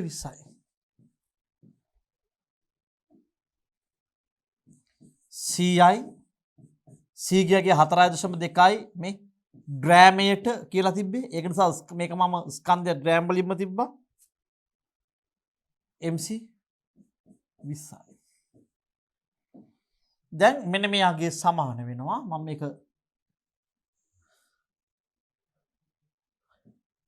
මෙහාට කරන්න. දැන් මෙයාගේ මේ දෙන්නගේම ස්කන්ධවල එකතුව කීයද පුතේ? දැන් මේ දෙන්න මිශ්‍ර කරා. එක්කෙනෙක් 150යි අනිත් කෙනා 100යි. දැන් එහෙනම් මේ දෙන්නගේ මුළු ස්කන්ධය කීයද වෙන්නේ? එක්කෙනෙක් 150යි අනිත් එක්කෙනා 100යි නම් මේ දෙන්නගේ මුළු ස්කන්ධය කීයද වෙන්නේ? 250යි. විශිෂ්ටතාව ධාරිතාව 4.2ම තමයි. උෂ්ණත්වය අපි කියමු T කියලා. නැත්නම් උෂ්ණත්වය අපි කියමු θ කියලා. මට මේක සුළු කරද්දී ඔන්නම් මේ දෙන්නගෙම 4.2ක් එළියට ගන්න පුළුවන්. ඒ වගේම මෙතනයි දෙන්නට 50ක් පොදු කරලා මම 50ක් එළියට ගන්න පුළුවන්. එතකොට මගේ සුළු කිරීම සුළු වෙනවා. මේ දෙන්නගෙන් 4.2ක් එළියට ගන්නවා. මේකේ 50 එළියට ගන්නවා. 50යි මේ දෙන්නගෙන් මම 4.2 එළියට ගන්නවා. මේ සියලු 50 එළියට ගන්නවා. එතකොට මෙතන ඉතුරු වෙනවා 150යි. මේ දෙකෙම එළියට ගියා ධන 100න් 50ක් ගියා කියන්නේ 2යි. දෙවරක් 20 40යි. මේ 50 වැඩි කිරීම 2යිනේ 50යි 4.2යි එළියට ගියා. මෙතන දෙකක් ඉතුරුයි දෙවරක් 20 40යි. එහා පැත්ත තියෙනවා 250 වැඩි කිරීම 4.2 වතාවක් θ.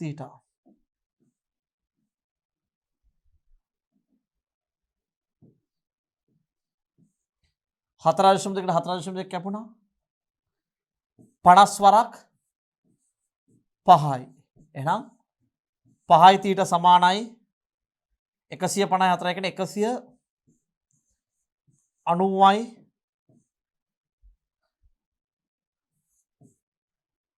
එහෙනම් 190 බෙදෙනවා 5න් සමානයි θ. එහෙනම් 190 5න් බෙදුණා කියන්නේ අපිට එන උෂ්ණත්වය 5 වරක් 3යි 5 වරක් 8යි 38ක් සෙල්සියස් කියලා θ ගියා. θ ගිය සෙල්සියස් අංශක 38ක් කියලා මට පිළිතුර ලැබෙනවා. පැහැදිලිනේ. ආරම්භයේ ශක්තිය දැන් මේ භාජන දෙකේම තිබ්බ ශක්තිය සමාන කරාමම භාජන දෙක එකතු කරාට පස්සේ මුළු ශක්තියට. එතකොට මම උෂ්ණත්ව වෙනසක් නෙමෙයි උෂ්ණත්වයක් ගත්තේ θ කියලා කෙලෙම. එහා පැත්තේ උෂ්ණත්වයක් ගත්තේ. හරි? ඒ කියන්නේ ආරම්භයේදී මෙයා සෙල්සියස් අංශක මම බිඳුවේ තිබ්බ කියලා උපකල්පනය කරන්න වෙනවා. තේරුණාද? මං C ගද්දී සෙල්සියස් අංශකයට ග්‍රෑමයට ජූල් කියලා ගත්තේ. ඒක නිසා මං ස්කන්ධ ආදේශය කරේ ග්‍රෑම් වලින්.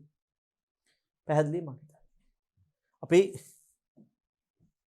ඉදිරියට යමු බලන්න. අපිට මෙතනදී මෙන්න මේ සාන්ද්‍රණය ප්‍රයෝජනයක් උනේ නැහැ. පදාර්ථය හා ශක්ති හෝමාරුව පදනම් කරගන්න. පරීක්ෂණ ද්‍රාවණය පුරවන ලද ජෛව හායට ලක්වන බෝතලය කුමන වර්ගයේ පද්ධතියක් දැයි නම් කරන්න. අපි දන්නවා ප්‍රධාන වශයෙන් පද්ධති 3ක් තියෙනවා. මොනවද? පද්ධති 3ක් තියෙනවා. පළවෙනි කෙනා විවෘත, සංවෘත සහ ඒකලිත.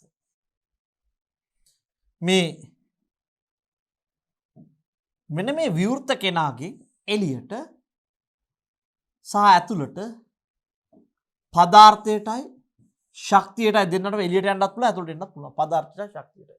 මේ පද්ධතියට අපි කියන විවෘත කියලා. එතකොට මේක සංවෘත. සංවෘත එකෙන් පදාර්ථයට එළියට යන්න බෑ. හැබැයි ශක්තියට එළියට යන්න ඇතුළට එන්න පුළුවන්. ශක්තියට එළියට යන්නත් පුළුවන් ඇතුළට එන්නත් පුළුවන්. මේ ශක්තියට එළියට යන්නත් පුළුවන් ඇතුළට එන්නත් හැකියාව තියෙන ශක්තිය. ඒකලිත කියලා කිව්වහම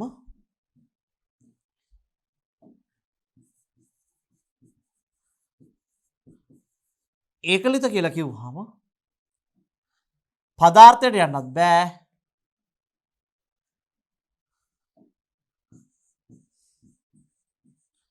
ශක්තියට පිට වෙන්නත් බෑ. ශක්තියට පිට වෙන්නත් බෑ. එතකොට දැන් මේ පද්ධතිය ගත්තොත් පුතාලා අපිට බෝතලය ගත්තොත් එහෙම බෝතලය තුලට අර සූර්යාලෝකයේ වගේ තියෙන එළිය එන්න පුළුවන් නේ චුට්ටක් හරි.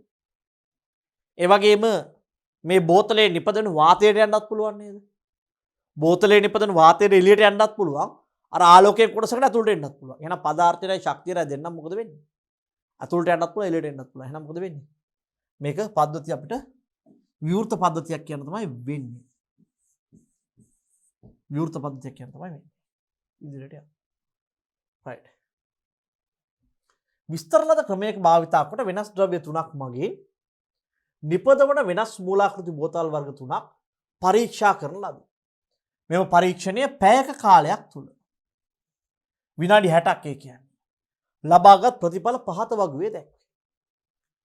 මූලාකෘතියේ බෝතල් වර්ගය පරීක්ෂණ කාලයේ අවසානයේදී පරීක්ෂණ උෂ්ණත්වය සෙල්සියස් 30යි.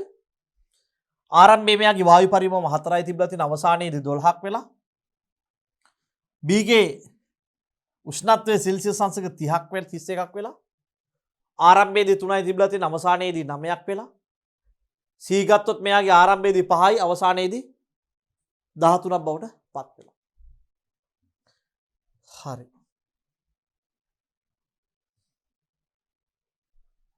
එක් පරීක්ෂණයේ උදාහරණද ඔක්සිජන් පරිමාව. දැන් වායු පරිමාව මේක තමයි ඔක්සිජන් පරිමාව කියන්නේ. ඔක්සිජන් පරිමාව. මේකේ ආරම්භයේදී 4යි අවසානයේ 12යි. එහෙනම් මොකද වෙන්නේ?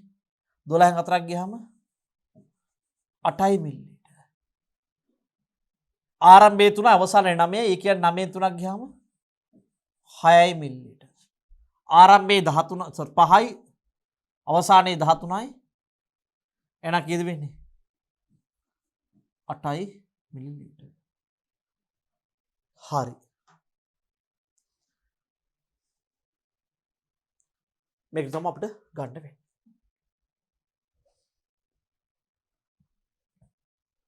මූලාකෘති ඒ බෝතලයේ මගින් පරීක්ෂණය සිදු කළ කාලය තුල පරිසරයට හානි වූ තාප ප්‍රමාණය ගණනය කරන්න. මූලාකෘති ඒ මගින් පරීක්ෂණය සිදු කළ කාලය තුල පරිසරයට හානි වූ තාප ප්‍රමාණය ගණනය කරන්න. පුතේ අපි ගත්තොත් එහෙම ලබාගත් හෝ පිට කළ තාපය අපිට ලියන්න වෙන්නේ මොකද්ද? Q සමානයි mc ඩෙල්ටා තීටා විදිහට තමයි අපිට කියන්න වෙන්නේ ලබාගත් හරි පිට කළ හරි තාප ප්‍රමාණය. දැන් අපි දන්නවා මේ මූලාකෘති A ගත්තොත් එහෙම මෙන්න මෙයාගේ ස්කන්ධය. අපි ඉස්සරලා පරිමාවල් දෙකක් එකතු කරා නේද මතකද? ඔක්කොම මුළු හයිඩ්‍රජන් පෙරොක්සයිඩ් පරිමාවයි ජලයේ පරිමාව එකතු කරා. අවසානයේදී අපිට හැදුනා මුළු පරිමාව කොච්චරද පුතේ? ද්‍රව පරිමාව. ඔව්. ද්‍රව හයිඩ්‍රජන් පෙරොක්සයිඩ් සහ ජලයේ උණු ජලය එකතු කරාට පස්සේ මට ලැබුණා 250 මිලිලීටර. එහෙනම් 250 මිලිලීටර කියන්නේ ග්‍රෑම් කීයද? 250 ග්‍රෑම්. ග්‍රෑම් නේ. එතන විශිෂ්ට තාපධාරිතාව සෙල්සියස් සංසකයට ග්‍රෑමයට ජූල් 4.2යි. සෙල්සියස් සංසකයට ග්‍රෑමයට ජූල් 4.2යි. උෂ්ණත්ව වෙනස. අපි බලමු A ගේ උෂ්ණත්වය. A ගේ උෂ්ණත්වය 30යි. 30යි. හැබැයි අපි ඉස්සරලා ගණනය කරා මේ ද්‍රාවණයේ උෂ්ණත්වය සෙල්සියස් අංශක මෙතන ගණනය කරා ද්‍රාවණ උෂ්ණත්වය 38ක් කියලා. එhmenan උෂ්ණත්ව වෙනස කීයද පුතේ? උෂ්ණත්ව වෙනස කීයද? 38න් අපි අඩු කරනවා. දැන් මේ A ගැන කතා කරන්නේ 38න් අඩු කරනවා අපි 30. දැන් 38ක් තමයි ආරම්භයේ තිබිලා තියෙන්නේ. මෙතන මූලාකෘති A ගේ උෂ්ණත්වය 30යි. 38න් 30ක් ගියාට පස්සේ අපිට නෝ 8ක්. 250 වැඩි කිරීම 4 වැඩි කිරීම 8යි. 250 වැඩි කිරීම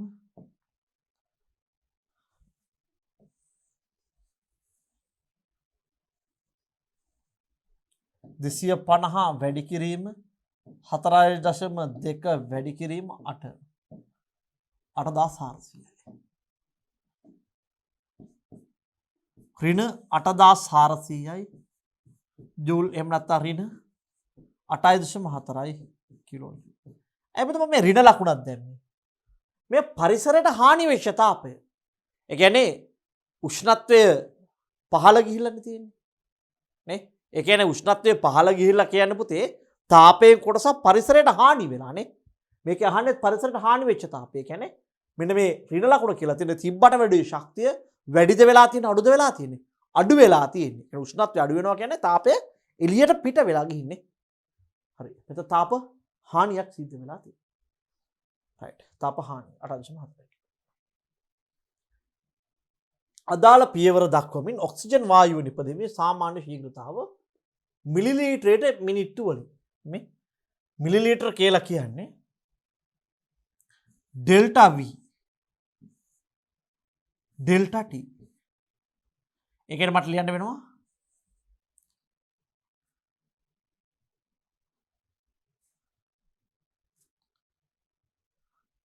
ඔක්සිජන් නිපදවීමේ සාමාන්‍ය ශීඝ්‍රතාව. දැන් මෙතන සාමාන්‍ය ශීඝ්‍රතාව ගද්දී බලන්න වෙනවා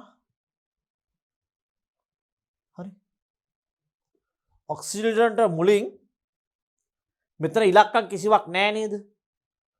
ඔක්සිජන්ට මුලින් කිසිවක් නැහැ නේද? හරි. එහෙමනම් මට කිසිම ප්‍රශ්නයක් නැහැ.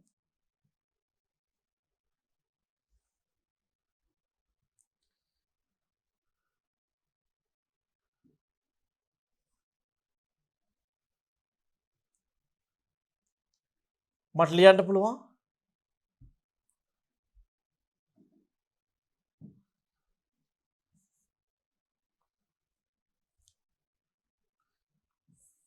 O2 නිපදවීමේ සාමාන්‍ය ශීඝ්‍රතාව සමානයි ඩෙල්ටා V පරිමාව වෙනස බෙදීම ඩෙල්ටා T. මේක අපිට මිලිලීටර් එන්නක මින්. එහෙම නැත්නම් අපිට ලියන්න පුළුවන් ගොඩක් හොඳයි පරිමාව වෙනස බෙදීම කාලය. ගත වූ කාලය. අපි පළවෙනියා ගත්තොත් මේ මෙයාගේ පරිමා වෙනස 8යි නේද? 8යි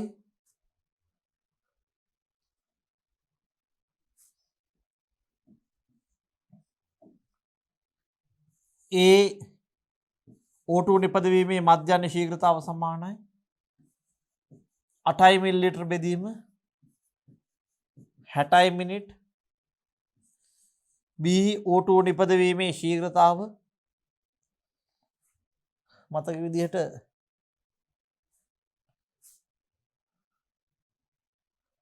6 මිලිලිටර් 8 මිලිලිටර්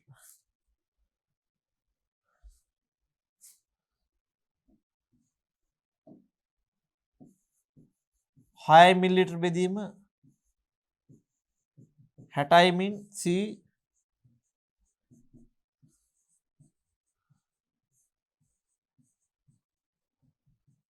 60 අපි උඩ එක්කෙනාගේ බෙදනවා 8 බෙදනවා 60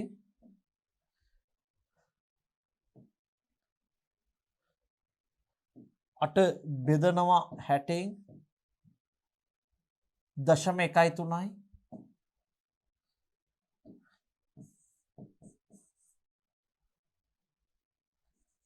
ml විනාඩියට එහෙනම් මේකත් ඒ ගානමයි ඉන්නේ දශම 1.3යි ml min 6 60න් බෙදමු අපි 6 බෙදමු අපි 60න්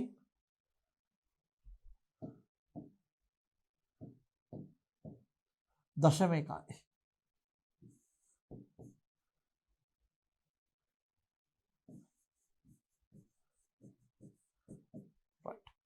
එන අඩුවෙන්ම ඔක්සිජන් වියෝජනය වෙන්නේ මෙන්න මෙයාගේනේ.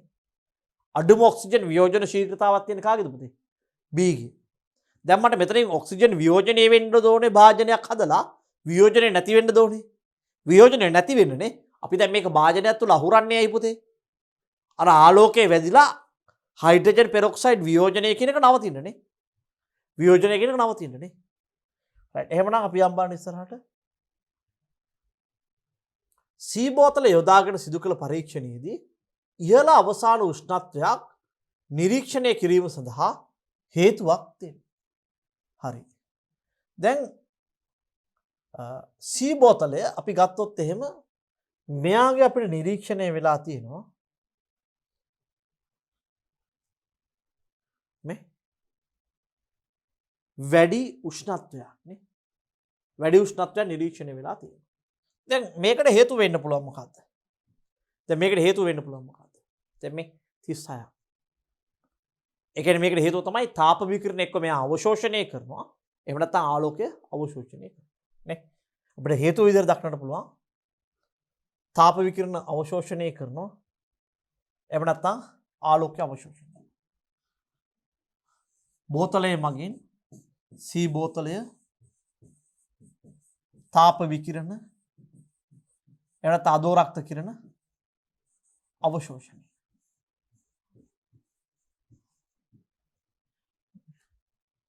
මේක පුතේ මධ්‍යන්නයක් අහලා තියෙනවද?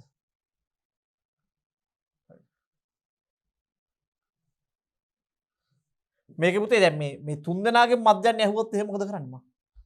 දැන් මේ කලින් කොටසේ මේ මෙන්න මේකේ කලින් කොටසේ තුන් දෙනාගේ මධ්‍යන්න ඇහුවොත් මම මොකද කරන්නේ? මේ තුන එකතු කරලා තුනට බෙදනවා. දශම 1.3 ධන දශම 1 ධන දශම 1.3 එකතු කරලා තුනට බෙදනවා. තුන් දෙනාගේ මධ්‍යන්නේ හොත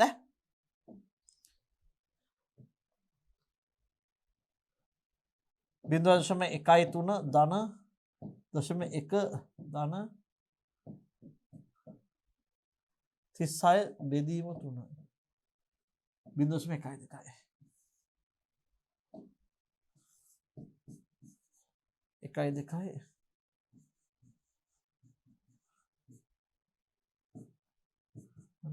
කලින් අහලා තිබ්බනම් ඈ C බෝතලයේ තාප විකිරණ අවශෝෂණය කරන්නේ. හරි. ප්‍රතිඵල අනුව කුමන මූලාකෘති බෝතලය ආලෝකයට සංවේදී සංයෝග ගබඩා කිරීම වඩා සුදුසු වේ. අඩුවෙන්ම හයිඩ්‍රජන් පෙරොක්සයිඩ් වියෝජනය වෙන. එහෙම නැත්නම් අඩුවෙන්ම ඔක්සිජන් හදන කෙනා තමයි මේ වැඩේට යෝජ්‍ය. එහෙනම් අපි ගත්තොත් එහෙම මෙන්න මේ වියෝජන ශීඝ්‍රතාව අඩුම කෙනා මෙන්න මේ වියෝජන ශීඝ්‍රතාව අඩුම කෙනා තමයි මේ B කියන කෙනානේ.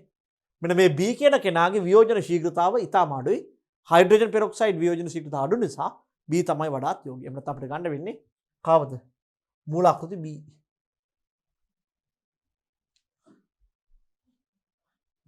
B මූලාකෘති බෝතලයේ හේතුව තමයි අඩුම ශීඝ්‍රතාවයකින් හයිඩ්‍රජන් පෙරොක්සයිඩ් ඔක්සිජන් බවට වියෝජනය කිරීම.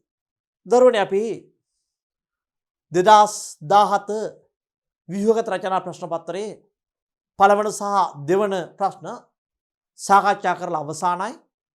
ඔබ මේ තාප රසායනය සහ චාලක රසායනය හා සම්බන්ධයෙන් වැඩිදුර දැනුමක් අපේක්ෂා කරනවා නම් විශේෂයෙන්ම DP education වල නාලිකාවට ගියාට පස්සේ ඔයාලට මේ තාප රසායනය සහ චාලක රසායනයේ සිද්ධාන්ත ඊටාම නිවැරදිව ඊටාම ගැඹුරින් දක්වලා තියෙනවා. ඒ වීඩියෝස් ටික බලන්න මේක තේරුම් ගන්න අපහසු නම් මොකද හේතුව තමයි ඒ සංකල්ප පදනම් කරගෙන තමයි මේ ගැටලුව නිර්මාණය වෙලා තියෙන්නේ. හොඳයි එම්නම් දරුවනේ අපි මීළඟ ගැටලු සාකච්ඡා කිරීම සඳහා මීළඟ වීඩියෝ වෙත යොමු වෙමු.